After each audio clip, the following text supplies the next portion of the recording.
గోడలకి మన గొడవలు తెలియొద్దని ఆశ, మంచం మన ముచ్చట్లను చూడొద్దని ఆశ.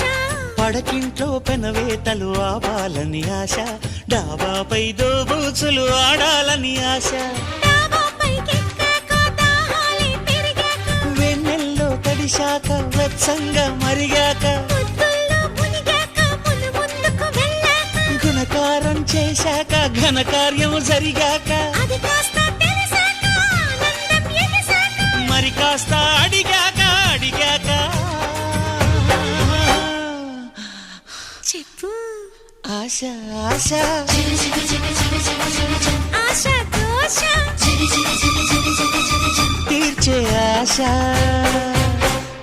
ఎన్ని జన్మలెత్తినా ఆడదిగా పుట్టాలని, మగవాడై పుట్టాలని